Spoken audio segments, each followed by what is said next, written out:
Before we get on to the nitty-gritty, I want to say a big thank you, first of all, to the big lottery. So this is an Awards for All project, and we are, as we speak, spending public money. So our mission is to spend that wisely. If we do, we can apply for more, and I can assure you, from what I've heard and read, that the big lottery do understand very well what we're trying to do in terms of ground-up community development and environmental improvement in the short and the long term. They really get it. Also, I'd like to thank all our speakers who've given up their own time. Some of them travelled a long way to talk to us tonight. I hope you found that interesting, and especially to you for all coming, because actually everybody here is the main point of the evening. When we get onto the workshops, we want to tap into the expertise and the creativity and the networks in the room to see what we can all do collectively. That's why Climate Action Network was set up. It actually started before the Paris Agreement was made to aim to limit average global warming to 1.5 degrees. As you're probably aware, there is a major problem because we are emphatically not on target. At the moment we're heading for more than 3.5 degrees by the end of the century, which, as you also probably know, has profound implications for human well-being in general, food supply, water shortages, etc., etc. In the words of Naomi Klein, this changes everything. We need to break our addiction to fossil fuels and our throwaway society, which is why what Jeff was talking about in terms of the circular economy was so important, and what Ian and others were talking about in terms of changing behaviour is also so important. Another slogan of the global environmental movement is to change everything, we need everyone, and this is emphatically a numbers game. Now, tonight's a great turnout. You can infer that in the region there are probably tens, if not hundreds of thousands of people who are very sympathetic to environmental goals, but they're definitely not joined up, and they're definitely in a minority. And hopefully we will work together to make a dent in that. Climate Action Network produced a Climate Action Charter, which is on the pull-up banner there, and there's some leaflets around somewhere about that. That was really an attempt, having faced conversations with people in public, you know, stopping people in the street to sign petitions, to really start conversations about practical things that could be done collectively to try and limit global warming. And we've had some success with that. For tonight, the key things are that the themes that we use to structure that charter, these 6 themes, are on the questions on the table. They are also the themes of our follow-up workshops, which are from February through to July. And there are many people in the room who have very particular interest in one or more of those topics.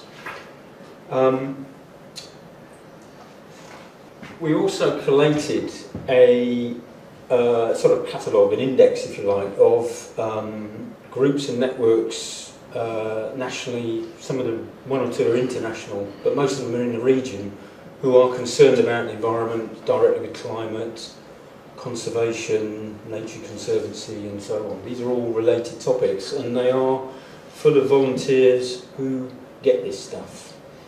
The trouble is at the moment that we tend not to talk to each other, and we have collated that. It is published online on our website, and we will be trying to maintain it. And we're also offering an opportunity for people who log into that and see somebody missing to tell us, and we'll add it. So we want that to grow and be shareable. The title of the project is Engaging Local Communities in Climate Action. And we know, broadly, some of you know directly, that there are hundreds of direct local community organisations doing all kinds of interesting things at local level to improve their world and their environment.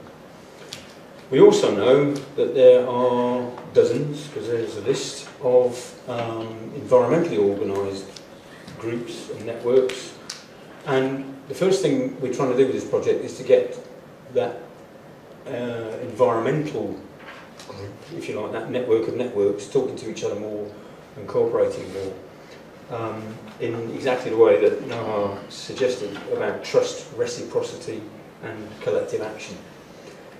Most importantly, and this is why the Big Lottery funded us, is we want to then network with those community organisations to engage far more people who are doing all sorts of interesting here and now things about their own environment and work collectively towards that goal of limiting global warming. That is our objective.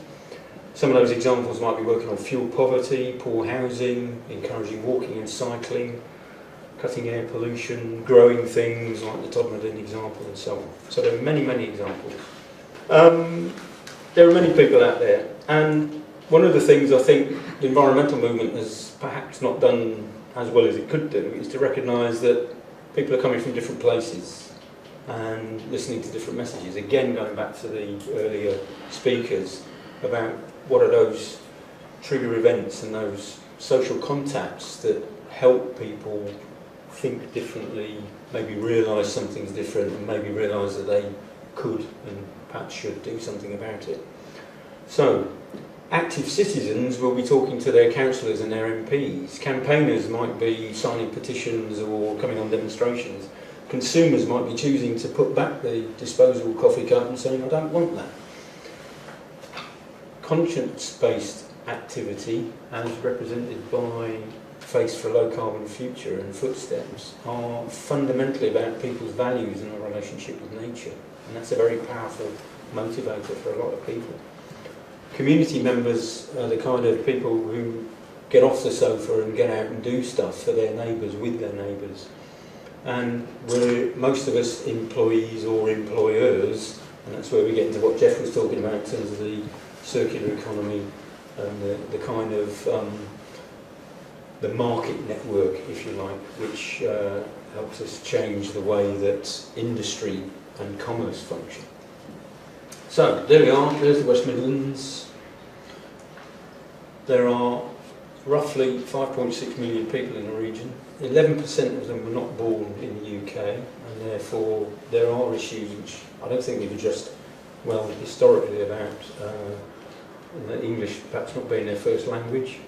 It's mainly urban, so what Neil was saying about sustainable cities is a vital aspect of this. And if you take the Big Lottery, Big Local project benchmark of a community of about 5,000 people, then there are roughly 1,000 geographic communities that we should be thinking about. So let's break that big urban conurbation of 5.6 million people down into much smaller, more social groupings. I think, because I've downloaded a list, there are about 1,300 schools, and I would guess, just as a rule of thumb, there are about 2,000 places of worship, and those are all opportunities to work by place, as Noah was saying, to make those social spaces where we can have conversations with people who get to know each other and work collectively. Thank you. Lovely. Thanks, Joel.